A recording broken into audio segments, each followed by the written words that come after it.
देखिए, मणिपुर की हिंसा पर जिस तरह से केंद्र की सरकार का ढुलमुल रवैया रहा है, आदरणीय प्रधानमंत्री जी को मणिपुर याद नहीं आते हैं।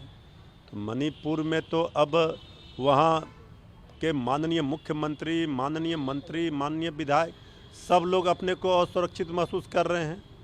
माननीय विधायकों ने, वहाँ के माननीय ने अपने परिवारों को दूसरे जगह भेज दिया है।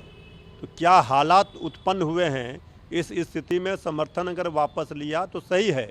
उस सरकार को बर्खास्त किया जाना चाहिए और वहाँ पर अभी क्यों नहीं राष्ट्रपति शासन लगाया जा रहा है, उस पर डबल इंजन की सरकार है, क्यों नहीं कानून व्यवस्था पर सवाल खड़े हो रहे हैं। बीजेपी चुप क्यों है कि मणिपुर जैसे राज्यों में इस तरह की घटना हो रहे हैं जहाँ बीजेपी सरकार में है।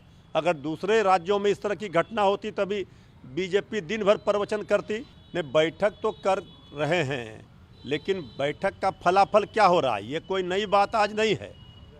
बहुत पहले से ही कई महीने हो गए मणिपुर की स्थिति नियंत्रण में नहीं हो रही है। इसके कारण क्या हैं, इस सरकार कर क्या रही है? सवाल सरकार पर उठ रहे हैं। डबल इंजन की सरकार है और दूसरे राज्यों की चिंता जहाँ जहाँ इंडिया गठबंधन विपक्ष की सरकारें हैं वहाँ पर तो बहुत केंद्र सरकार करती है। सारी जांच एजेंसियां पहुंच जाती हैं, तरह तरह के आरोप और संज्ञा दी जाती है राज्य की।